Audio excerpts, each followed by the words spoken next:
तूफानों से आंख मिलाओ, शैलाबों पर वार करो, मल्लाहों का चक्कर छोड़ो, तैर के दरिया पार करो। नमस्कार प्रिय विद्यार्थियों, साथियों, स्वागत है आपका हिंदी हाउस में। मैं आपके साथ अभिमन्यु प्रजापति।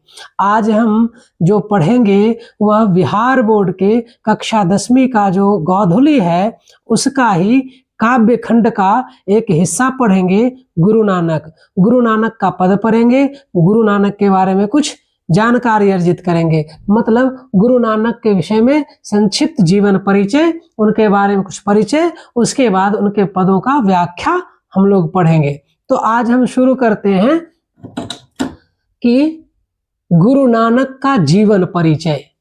अब गुरु नानक का जीवन परिचय में क्या है, कहा जाता है कि गुरु नानक का जो जन्म है 1469 ईस्वी में कहाँ हुई थी, तलवंडी लाहौर में। 1469 ईस्वी में तलवंडी में हुई थी, लाहौर में, जो भी पाकिस्तान पड़ता है। और जिस स्थान पर इनका जन्म हुआ तलवंडी में, इसी को नानकाना साहिब भी कहा जाता है। ये साहब कहा जाता, साहिब कहा जाता है, नानकाना साहिब कहा जाता है, जो पाकिस्तान लाहौर में है। उसके बाद इनके निधन मतलब मृत्यु के विषय में कहा जा रहा है कि मृत्यु इनका हुआ 1539 ईस्वी में हुआ। और कहा जाता है कि जब इनका मृत्यु हुआ, जब शरीर को त्याग रहे थे, तो वाहे गुरु कहते हुए इन्होंने अपना शरीर का त्याग किया।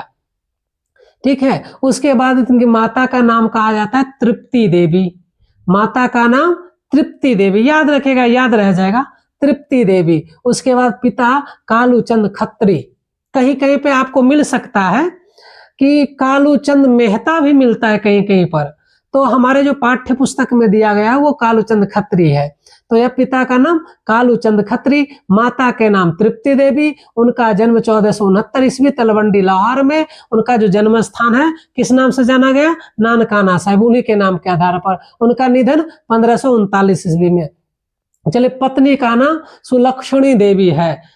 पत्नी का नाम सुलक्षणी देवी। कहीं पर आपको सुलक्षणी भी मिल सकता है। ऐसा हो सकता है कि परीक्षा में ऐसा प्रश्न आए और सुलक्षणी ऐसे नहीं लिखा हो, सुलक्षणी लिखा हो, तो दोनों का मतलब वही है। तो सुलक्षणी या सुलक्षणी दोनों ही मिलते हैं। तो पत्नी का नाम सुलक्षणी देवी, माता का नाम तृप्ति देवी, पिता का नाम कालूचंद खत्री, जन्म 1469 ईस्वी तलवंडी लाहौर पाकिस्तान, और निधन 1539 ईस्वी।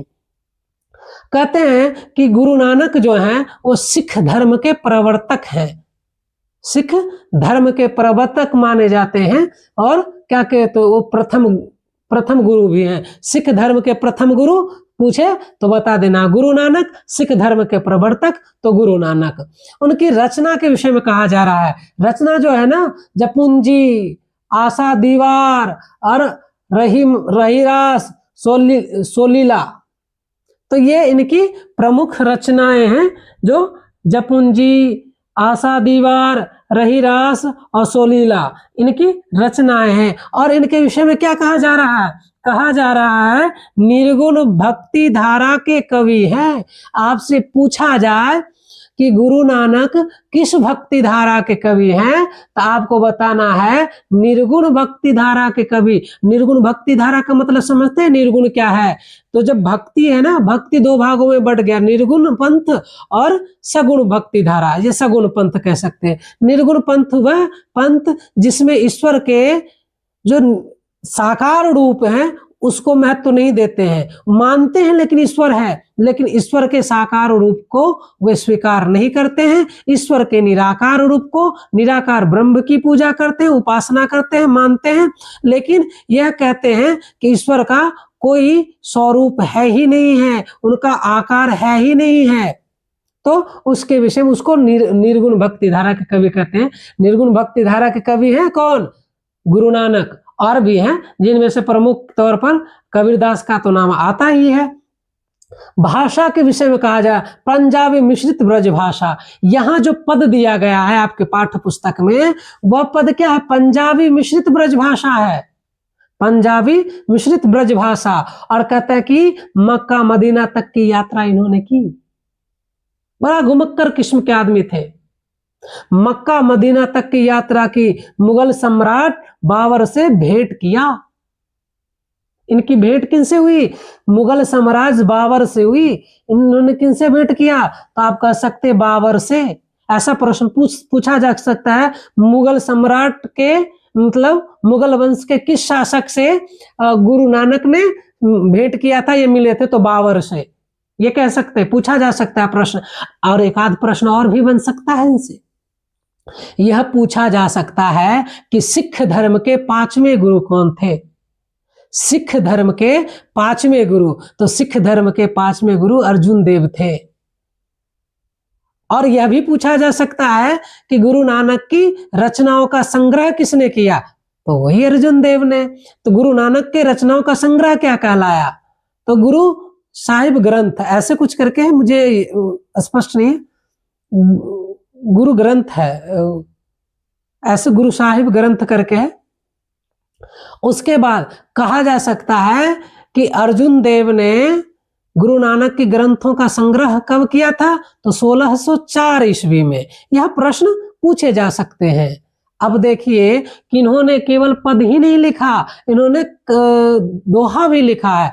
पर कहते दोहा के विषय में कबीर की तरह वो विद्रोही प्रकार के नहीं थे। इनके दोहों में भक्ति का पद और विनय का पद है, उसका मार्मिक चित्रण है, मार्मिक वर्णन है। पर कबीर की तरह इन्होंने उलटवासियां नहीं लिखा है। अब उलटवासियां क्या है? उलटवासी का मतलब है कि हम सामान्य रूप से जब उसे पढ़ेंगे तो लगेगा कि उल्टा लिख दिया है, लेकिन जब उसका अर्थ जानने का प्रयास करेंगे, जब उसका वास्तविक अर्थ ग्रहण करेंगे तो सीधा हो जाएगा, है ना। जैसे कबीरदास की उलटवासियां एक है कि मुझे याद नहीं आ रहा। कबीरदास के एक उलटवासी हैं और एक क्या कई उलटवासियां हैं, पर मुझे एक दो याद था पर अभी भूल गया हूं। हाँ, कबीरदास की उल्टा वाणी, कबीरदास की उल्टा वाणी, बरसे कंबल भींगे पानी।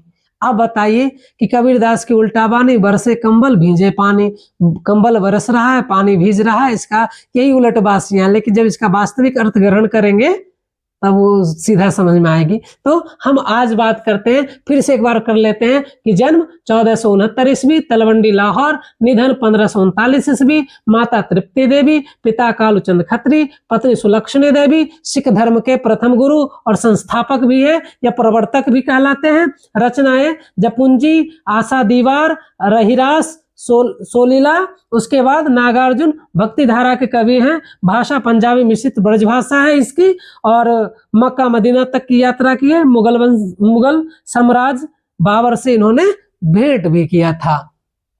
और इस कविता में कर्मकांड और जाति भेदभाव, ऊंच नीच की भावना को इन्होंने क्या किया? उजागर करते हुए ईश्वर की सच्ची भक्ति और उपासना के बारे में बताया है।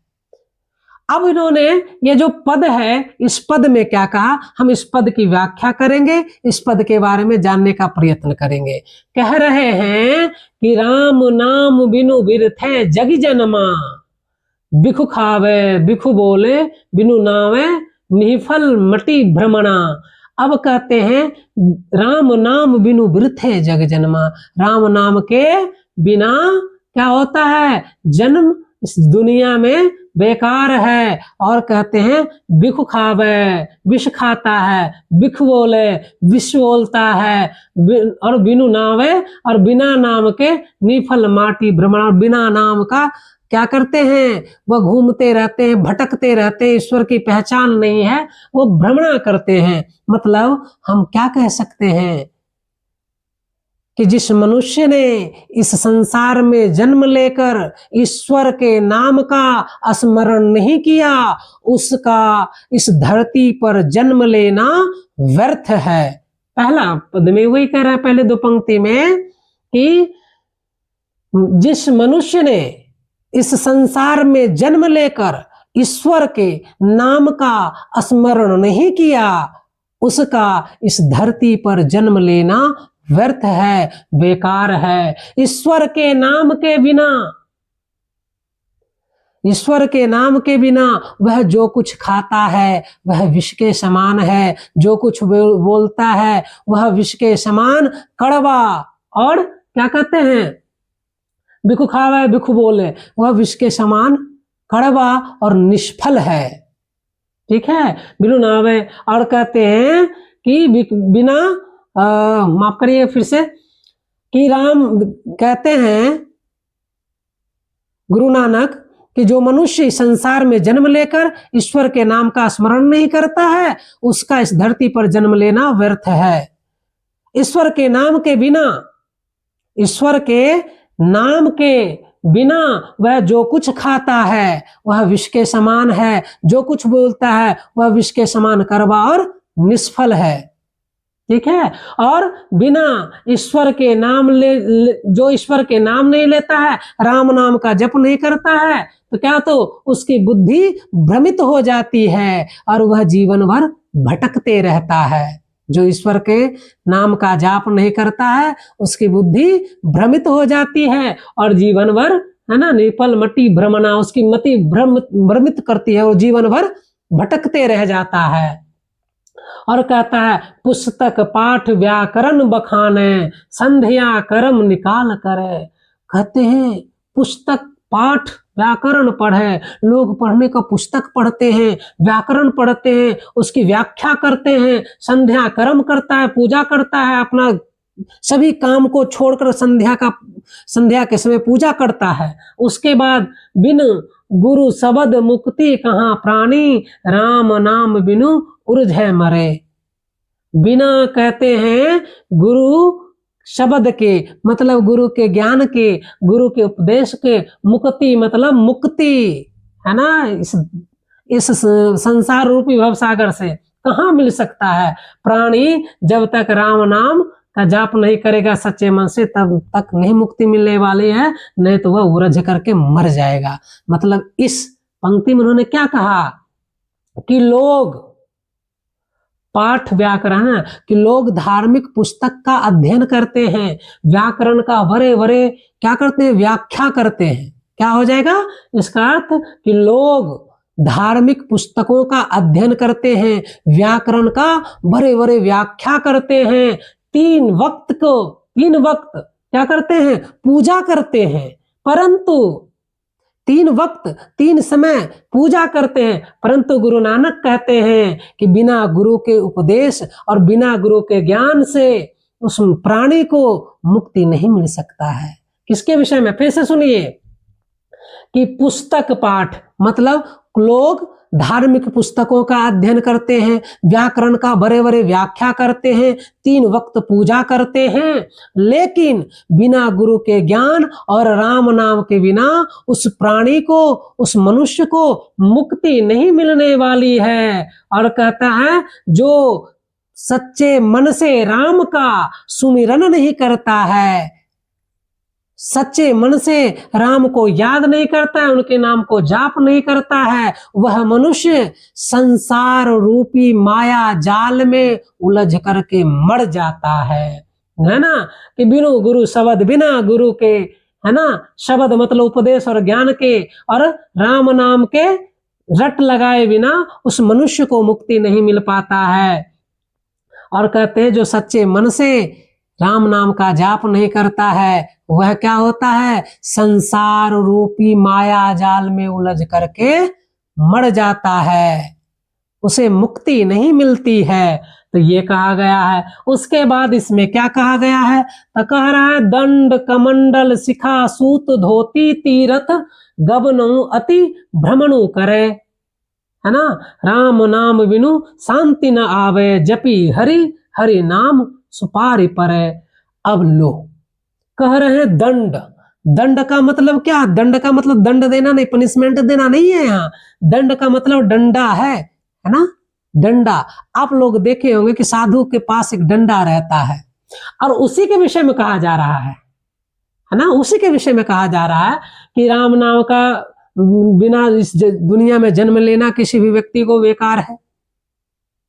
बाह्य आडंबर के बारे में उन्होंने प्रहार किया, वही तो कह रहे दंड कमंडल शिखा सूत धोती, कि हाथ में डंडा और कमंडल लेकर के, शिखा अपने बालों को बढ़ा करके, है ना, क्या बना ले, अपने बालों को बढ़ा करके, और धोती पहन करके और जनेऊ धारण करके अन्य अन्य मतलब विभिन्न तीर्थ स्थलों का यात्रा करते हैं, भ्रमण करते हैं, है ना, कि हाथों में डंडा और कमंडल लेकर के, हाथों में दंड और कमंडल लेकर के, शिखा बढ़ा करके, शिखा धारण करके, धोती पहन करके, जनेऊ धारण करके वह मनुष्य क्या करता है, विभिन्न तीर्थ स्थलों का भ्रमण करते हैं। परंतु क्या कहते हैं कि राम नाम विनु शांत कहते, लेकिन फिर बोलते हैं गुरु नानक कहते हैं लेकिन राम नाम बिनु शांति न आवे, कहते लेकिन राम नाम के बिना शांति कहाँ।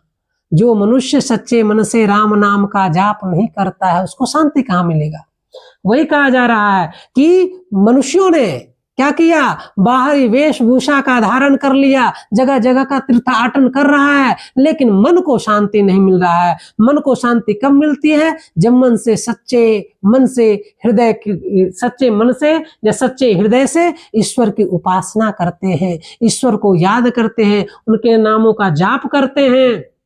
कोई राम नाम बिनु शांति न आवे, कहते ये सब कर लेने से, हाथ में चुट्टा कमंडल ले लेने से, शिखा बढ़ा लेने से, चोटी बढ़ा लेने से, धोती और जनेऊ धारण कर लेने से, तीर्थों का यात्रा करने से मन को शांति नहीं मिलने वाली है। यह तो बाह्य वेशभूषा है जिसको धारण कर लिया, लेकिन मन को सच्ची शांति कब मिलता है, जब मनुष्य सच्चे मन से हृदय से ईश्वर को याद करते हैं, उनके नामों को जाप करते हैं, तब जाकर के उन्हें शांति मिलती है। जापी हरि हरि नाम सुपार परे, और कहते हैं जो मनुष्य सच्चे मन से ईश्वर के नामों का जाप करते हैं, हरि हरि का जाप करते हैं, वह इस संसार रूपी भवसागर से पार हो जाते हैं। करें राम नाम बिनु शांति न आवे, बिना राम नाम के जप के बिना शांति न। कैसा जप, सच्चे मन से सच्चे हृदय से, है ना, आवे न आवे जपी हरि हरि नाम सुपार पावे। जो मनुष्य सच्चे मन से हृदय से राम का, हरि का, विष्णु का, ईश्वर का सच्चे मन से जो पूजा करते हैं, स्मरण करते हैं, वह क्या होता है, संसार रूपी भवसागर से पार हो जाते हैं। उसके बाद कहा जाता है कि जटा मुकुट तन भस्म लगाई, बसन छोड़ी, क्या कर रहा है, वसन छोड़ी तन नगन भया, कहता जटा बढ़ा लिया, बालों को बढ़ाकर जटा बना लिया है ना, तन भस्म लगाया और शरीर में राख लपेट लिया है, लपेटने राख मल रहा है ना, बालों को बढ़ा करके जटा बना लिया है, मुकुट जैसा बना लिया है, तन में राख लगा रहा है, बसन छोड़ी तन नगन भया। बसन का अर्थ होता है हुआ, बसन का अर्थ होता है वस्त्र, और कपड़ा का त्याग करके, वस्त्रों का त्याग करके नंगा घूम रहा है। यहां देखो, ये सब हमने अपने समाज में कभी न कभी देखे हैं कि हमारे समाज में जो अपने आप को साधु और संत कहते हैं, उनके हाथों में क्या रहता है, डंडा एगो रहता है, कमंडल चुट्टा रहता है, एकदम शिखा उखा बढ़ल रहता है। और वही बात यहाँ भी देखो, जटा जुट बलल रहेगा, भस्म लगा। अब बसन छोड़ के, कपड़ों का, वस्त्रों का त्याग करके वो नंगा घूमते हैं। देखे हैं ना, एक नंगा बाबा होता है ना, वो कहलाते हैं, ठीक है।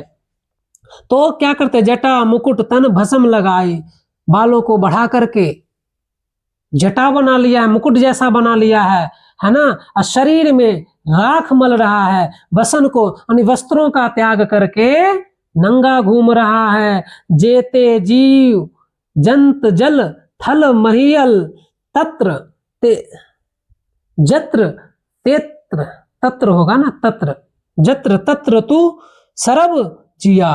अब कहते हैं कि मनुष्य क्या करते हैं, ईश्वर को पाने के लिए, ईश्वर को पाने के लिए कैसे बाह्य डंबरों का प्रयोग करते हैं।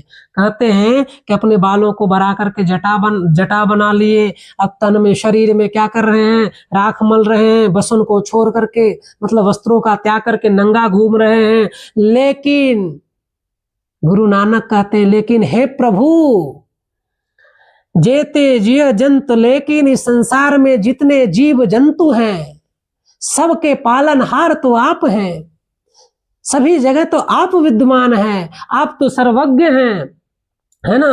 वही कह रहा है, जेते जिया जंत जल थल महियल तत्र। कहते हैं उस दुनिया में जितने जीव जंतु हैं, चाहे वह धरती पर हो, आकाश पर हो, थल पर हो, है ना, हर जगह सर्व जिया मतलब हर जगह आप विद्यमान हैं। वह जीव जंतु जीवित है तो आपकी कृपा से ही जीवित है, वही कहा जा रहा है। लेकिन ये लोग क्या कर रहे हैं, बाह्य आडंबर को दिखावा करने के लिए, दिखाने के लिए ये बता रहे हैं। एक है ना कि कहते हैं, कवि शायद कबीरदास का दोहा है कि मन ना रंगायो रंगायो जोगी कपड़ा, और दढ़िया बढ़ाई जोगी बन गयो बकरा। मतलब इनका कहने का मतलब है कि ईश्वर की उपासना के लिए तन को रंगने की जरूरत नहीं है, बल्कि मन को भीतर से रंग लेने की आवश्यकता है। मन को, स्वयं को, और क्या करना है, उस ईश्वर में को समर्पित कर देना है, ऊपर तन पर नहीं। केवल वस्त्रों का धारण कर लेने से हम संत नहीं कहलाएंगे। संत वही कहलाएंगे जो संत भीतर से संत हैं। ठीक है, तो यहाँ क्या कर रहा है कि जीव जंतु को जीवित रखते हैं, आपकी कृपा से जीवित है, वह भोजन करते हैं तो आप वहां पहुंचाते हैं। आप तो क्या हैं, कह रहे हैं सर्व जिया, आप तो सभी जीवों में हैं, आप तो सर्वज्ञ हैं, आप सभी जगह विद्यमान हैं। उसके बाद क्या कहता है, कहा जाता है गुरु प्रसादी अखिले जन को हरि रस नानक झोरी पिय, है ना। कहते हैं कि गुरु प्रसादी, गुरु प्रसादी मतलब गुरु की कृपा, गुरु ने जो उपदेश दिया है, कहते हैं गुरु के उपदेश को जो हृदय से सच्चे मन से धारण करता है, जो गुरु के उपदेशों को अपनाता है ना, अखिले जन को हरि रस। और कहते हैं हरि रस, हरि रस का मतलब भक्ति का रस, है ना, नानक झोरी पिया।